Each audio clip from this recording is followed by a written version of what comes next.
na subscribe kana ka danna ƙararrawa domin samun shirye-shiryenmu da tsarar mun dora. Mun gode. Hausa ya gari ya yi kayan lafiya. Ina zo haka? Wala kai nake nema. To, alƙali ba laifi. Ba laifi kai ba. Waya ta ce naji an ce kana neman wanda naji an ce kana neman zaka siya. Shi yasa nace to bari in kama waya ta ka siya. Kasancewar ma wani rubutu ya taso min nan. Kai. Awa dan Audu. Ai ta bakin Hausa suka ce an shane na warke. Ba zai taba yi wa. Amma da kenan ai ban gane Hausa. Ka taba sayar mun da waya kwanakin baya ban ji dadin ta ba. Ni na ina ganin wannan batun waya wannan kai ma ka san matsalar ta ai kace ta. Sai da na ga ma. Baka ga mun ba. Kamar ya. Sai mun kai lafiya lauti kina ce mun kai waya normal. To dai wannan ka siya lafiya. Wannan kuma ya wuce. Ni kwata-kwatan ga maka ai daga yanzu in dai wai a hannunka take ba zan ƙara siya ba. Saboda me kamar da ni. Ga maka ni dai ba zan siya ba, ka je ka nemo wani. Shikenan. Tunda ba za ka siya ba bari in je dan samu wani zai siya. Sai kai ta kasuwa. Ba. Ni Allah kiyaye sai wai. Dama Laraba kar ka ga mun magana saboda kar ka ga mun magana saboda an ga maka. To za ka yi mun wani abu. To an fasa siyan ma. To ba a siya. Kai kadai ne? Yan je kai kasuwa ga wanda zan je kai kasuwa mutane su siya. Mutumin banza. Ji daɗi ba wallahi ba wanda isa.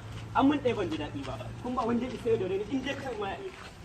Nan na tara yan kuɗi na zan je in yi ɗinki. Aka tashi aka zo aka cire su. Na je aka sayo ta lalata. Ga tana can hali. Salamu alaikum. Salamu alaikum. Malam. Ta Hausa danyen kasko ya gari aiki. Lafiya lau ya harkoki. Ba. Harkoki ya nan kana ta magana yaudara. Ai abin ne kai. Inna lillahi wa inna ilaihi raji'un. Wai ni dan Audu mai tare da zai ma rashin mutunci a garin nan. Kan game da me? Inna lillahi.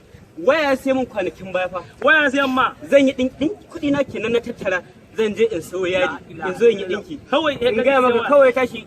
Ya zo ya ce zai sayar mu da wani. gaskiya bai kyauta Na ma. tashi na sayi wayan nan. Wallahi ga maka tana nan ma har yanzu ban abu nan ta. Wai ka je yanzu saboda rashin mutunci irin nashi. Wai yanzu ya dawo zai yaudare ni. Zai yaudare ka. Wai ya zo da wata wai gashi To wallahi tana yaudara da ai kyau. gaskiya yanzu haka yaudare ka Ai wallahi bai isa. Ai ni a garin nan ga maka ba wanda zai yaudare ni. Ha ba ka da wannan magana. Ha ba wanne mutum ya ga babu wanda zai yaudare ka tune da za yaudare ka. Ni ai ban ganshi ba. Ni din nan he na yaudare ka. Ta zuwa ai ba ta yanda zaka wallahi tallahi na yaudare ka. Ta ga maka a garin nan. mu je ka gani ni in yaudare ka. Ai in ga maka baka sai ka yaudare ni in yaudare ka. Mu je ni in yaudare ka.